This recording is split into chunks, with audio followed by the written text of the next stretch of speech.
There I was, elbow deep in a pile of discounted scarves at Marbles, my workplace and practically my second home, when I first heard his voice. "Hey, is this the line for the register, or are you just keeping the best deals for yourself?" I lifted my head, a bit annoyed at first. After all, snagging the top bargains required focus. But then I saw him, James, with a crooked smile and a camera hanging around his neck. "Nope, no line here," I replied, standing up and straightening my blouse, a vintage find I was particularly proud of, just making sure none of these treasures get away. He chuckled, a pleasant sound. "Mind if I take a look? I'm a photographer, and I'm searching for something to jazz up a shoot." I figured as much, given the camera, I said, and we both laughed. It was a straightforward conversation, nothing fancy, but it clicked right away. James had an air of style, which I guessed came with his profession. As we talked, he mentioned he was at Marbles to find accessories for a fashion show shoot. I told him about my knack for putting together killer outfits from sale items and leftovers. Discovering the city's best-kept secrets has become our favorite pastime. Time seemed to slip away as we sifted through the treasures side by side. "You should join me at the fashion show this weekend," James proposed. "I'd love for you to see how I've incorporated the scarves you helped me choose." I hesitated for a moment. I wasn't used to getting invites to shows, usually just cleaning up after them at the store, but something about James's straightforward manner made me want to say yes. "All right, I'll come. It'll be nice to see the scarves in action instead of folded up in a bin." "Great," he said, his eyes lighting up. "It's a date, then." "Well, not a date, unless you want it to be." We exchanged numbers and went our separate ways, but not before he bought a ridiculously flamboyant scarf that I had jokingly suggested. The rest of my day at Marbles flew by. I couldn't stop thinking about how natural it felt to talk to James. It wasn't just his looks, though okay, he was pretty cute. It was the way he seemed genuinely interested in what I had to say. And in a world where fashion could be all about the price tag, his appreciation for my budget-savvy skills felt refreshing. The weekend couldn't come fast enough. I found myself looking forward to seeing James again and curious about the fashion show. True to his word, James met me outside the venue, his camera in hand, ready to capture the event. The show was fantastic. The models looked stunning, and the scarves we'd picked out added just the right pop of color. Afterward, James and I headed to a cozy cafe nearby to talk more over coffee. Sitting across from him, I felt a connection that was hard to ignore. We talked about everything from our favorite bands to our shared passion for thrift shopping. James laughed at my tales of epic sale conquests. "You really have an eye for this," he said, stirring his coffee. "Ever thought of doing it professionally?" "Every day of my life," I admitted, but it's tough to break into styling full-time without the right connections. Things moved quickly after that. Before I knew it, James was introducing me to his family. His parents were warm and welcoming, which eased my nerves a bit. His mom, Linda, hugged me right away, and his dad, Mark, was all smiles as we sat down for dinner at their place.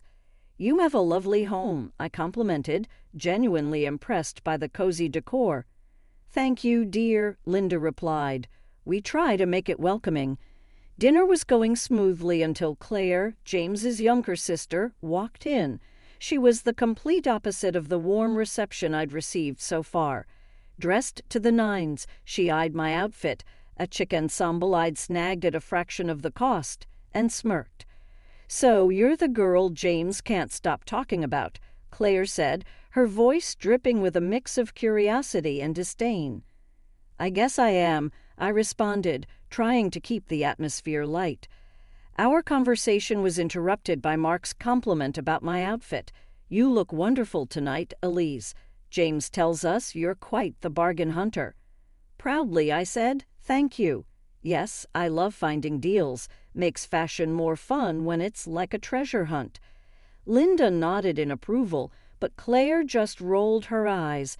I couldn't stand wearing something so economical.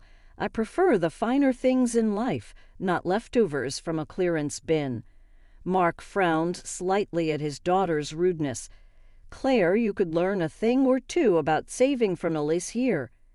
Oh, please, Claire scoffed. I'm not about to pinch pennies and miss out on the best. Life's too short for second-hand silk. The table went quiet. I felt my cheeks burn with embarrassment. James, meanwhile, just gave Claire a weak smile and didn't say a word. It stung that he didn't stand up for me. After dinner, as we were leaving, I couldn't hold back any longer. James, why didn't you say anything? Your sister was outright rude. He sighed, a look of discomfort crossing his face. Look, Elise, I know Claire can be a bit much, but she's my sister. I have to stick by her, you know. But sticking by doesn't mean you let her walk all over me or anyone for that matter, I countered, frustrated. James ran his hands through his hair. It's complicated. We've always been close, and I don't want to stir up drama. Let's just ignore her comments, okay? I nodded, not quite satisfied but willing to let it go for the moment. However, deep down, I knew this was something we'd have to address sooner or later. If things were going to move forward with James, he needed to know that I wasn't just going to roll over and take that kind of treatment, not from Claire or anyone else. Things with Claire went from bad to worse after that dinner. It was like she had it out for me, finding every opportunity to dig into my lifestyle and choices. One sunny afternoon really highlighted the tension between us. I was on my way to check out a sale at a high-end boutique when I heard someone call out in a loud, mocking tone, "There she goes, bargain bin queen herself." I turned to see Claire, flanked by her usual entourage, sneering at me from across the street. Her friends joined in with laughter, obviously enjoying the show. Yeah, headed to snatch up another glamorous discount, Claire added, her voice dripping with sarcasm. Keeping my composure, I responded in a calm and clear voice. Actually, yes, they've got a sale on their luxury line, half off today. You guys should check it out. It's a steal. To my surprise, Claire's friends paused, exchanging looks. One of them, a tall girl with sharp features, seemed genuinely interested. Really? Half off? That sounds like a great deal. Actually, yeah, let's go see, another chimed in, and just like that, the group crossed the street toward me, leaving a fuming Claire behind. She huffed and stomped her foot, clearly not used to being ignored. But the confrontations weren't limited to the streets. They followed me to work. One particularly busy day at Marbles, Claire strutted in, her demeanor as haughty as ever. She browsed through the racks of new arrivals, then came straight to the register where I was helping another customer. "Hey, I need a favor," she said loudly, cutting off the person I was assisting. "Can you give me a discount on this?" she asked, holding up a sleek, expensive-looking dress from our latest collection. "I'm sorry, Claire, but that's a new arrival. We don't have discounts on the latest collection," I explained, trying to keep my tone professional. "Come on, Elise, we're practically family. You can make an exception," she insisted, her voice edged with entitlement. "That's not how it works, Claire. I can't give discounts at my discretion, especially not on new stock." Her face turned a shade of red and her voice rose. "That's ridiculous. You're just being difficult because you don't like me. I'm going to talk to James about this." "Feel free to do so, but our store policy won't change," I replied firmly, handing her back the dress. She threw the dress onto the counter and stormed out, muttering about how unhelpful I was and how she'd make sure her brother knew about my poor attitude. True to her word, James called me that evening, his tone frustrated. "At least my sister came home really upset today. Why wouldn't you help her out? She just wanted a little discount." "James, you know I work in retail. I can't just hand out discounts. It's against store policy, and it could get me in trouble," I explained, trying to keep my voice steady despite my growing annoyance. "But she's my sister. Can't you just make an exception this once?" he pressed. "No, James, I really can't. It's my job on the line. You wouldn't want me to compromise my work, would you? I countered. We ended the conversation there, but the issue remained unresolved. The constant tug of war over Claire's expectations and my refusal to bend the rules was straining not just my relationship with her, but with James as well. After the discount debacle, I did my best to keep my distance from Claire, but family dinners made that nearly impossible. At each gathering, she seemed more intent on flaunting her latest conquest, a wealthy guy she'd started seeing. She'd throw around comments about the lavish lifestyle she was expecting, each one feeling like a tiny jab at my more modest ways. During one such dinner, she was bubbling over with details about her upcoming wedding plans. "Oh, you wouldn't believe the size of the diamond he's getting me. It's simply massive," she boasted, making sure everyone at the table could hear. James, sitting next to me, chimed in with genuine enthusiasm. "Yeah, sis, make sure you snag that guy before he realizes you're way out of his league," he laughed, nudging her playfully.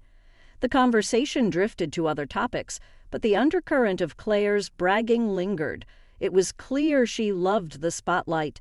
Meanwhile, James turned to me with a softer expression once we were alone in the car. "You're quiet tonight. Everything okay?" he asked, reaching over to squeeze my hand. "I'm fine, just thinking about our own plans," I said, forcing a smile. His eyes lit up. "Speaking of which, I've been meaning to ask you." He trailed off, and I felt my heart skip a beat as he pulled a small box from his jacket pocket. "Elise, will you marry me?" he said, opening the box to reveal a beautiful, simple ring that was perfectly my style. Tears sprang to my eyes, not just from the joy of the moment, but also from relief. "Yes, James, of course I will." We spent the next few months deep in wedding planning. I threw myself into every detail, designing the style of the celebration with a keen eye. I ordered a special wedding dress with a large bow, something unique and stunning.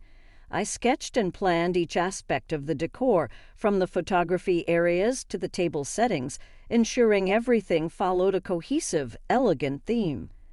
At home, I spread out my designs on a living room floor, poring over fabric swatches and invitation samples. James watched, impressed with my dedication. "This is going to be incredible, Elise. You have such a great eye," he said, leaning over to examine a sketch of the archway I designed. "I just want it to be perfect. I want our guests to feel as special as we will on that day," I replied, my eyes scanning the room, imagining how it would all come together. We kept all the plans and sketches in a folder at home, a folder that became more stuffed with ideas and confirmations as the days went by. Every now and then, James would flip through it, nodding approvingly at my latest additions or suggesting little tweaks. Things started to feel rushed when Claire announced her wedding date, which was suspiciously set for 2 months before mine. I couldn't help but think she was trying to upstage me. Meeting her fiance, a polite guy from a wealthy background, I figured he didn't really know what he was getting into. He seemed nice enough, but oblivious to Claire's competitive streak. One afternoon, I was out shopping with Linda, my future mother-in-law, trying to pick out some last-minute decorations for Claire's wedding, as well as some items for my own. We decided to take a break and grab some coffee at a nearby cafe. Linda stirred her coffee, looking a bit distressed. "I just don't understand Claire sometimes. She's leaving everything to the last minute. It's like she doesn't care about the details at all." I nodded, sipping my own coffee. "Yeah, it's a lot to pull together a wedding." Linda gave me an awkward smile. "I hate to impose, especially with your own wedding coming up, but maybe you could give her some advice. She seems to respect your style, even if she doesn't show it." "I can try," I said, though the thought of working closely with Claire on anything filled me with dread. The opportunity came up at a family dinner later that week. The atmosphere was tense as usual, thanks to the underlying rivalry that Claire seemed keen on fostering. During dessert, Linda brought up the topic. "Elise has been doing such a wonderful job planning her wedding," Linda began, casting a meaningful glance my way. Maybe she could give you some tips, Claire. Claire, who had been halfway through bragging about her honeymoon plans, paused and looked at me. Her expression was hard to read. Thanks, but no thanks, Mom. Relief washed over me, and I quickly chimed in. Of course, whatever works best for you. Yeah, I want my wedding to be unique, not like anyone else's, Claire added, a bit pointedly. The conversation moved on, but the jab lingered in the air. I just shrugged. If Claire wanted to take on everything herself, that was fine by me. Less drama to deal with. As the days ticked down to Claire's wedding, I threw myself into finalizing my own plans. My days were filled with calls to vendors, fittings for my dress with the large bow that I adored, and meetings with the decorator to ensure every detail was perfect. The moment I arrived at Claire's wedding venue, my heart sank. It was like walking into a mirror image of the wedding I had been planning for months. The floral arrangements, the decor, even the small touches I prided myself on choosing were all there, as if lifted straight from my sketches. Can you believe this? It's all so gorgeous, Linda exclaimed, completely unaware of the origin of the designs. I barely managed to nod, my eyes scanning the setup. It was more than just a resemblance. It was a carbon copy. My mind raced, trying to understand how this could have happened. Then Claire and her fiance made their entrance, and my breath caught in my throat. She was wearing the exact dress I had custom ordered, down to the last detail, and clutching the bouquet I had so carefully designed. The sight was a gut punch. I pulled my phone out and dialed James, my hands shaking. "James, where are you? We need to talk now." He picked up, his voice strained. "Hey, I'm at the back with the guys." "What's up?" How could Claire's wedding look exactly like what we planned? The decorations, her dress, even the flowers. How, James? There was a pause, a moment of silence that felt like an eternity. "Elise, it's all a misunderstanding. You're overthinking it." Overthinking it? I could hardly believe what I was hearing. I needed answers, and I needed them now. Ending the call, I marched over to where Linda was standing with Claire and her groom, just as another relative was gushing about the decor. "It's just stunning, Claire. The creativity here is amazing. How did you come up with all this?" they asked, their voice filled with admiration. Claire glanced at me, her smile faltering for a moment before she regained her composure. "Oh, I've been planning this for months. Wanted to keep it a surprise."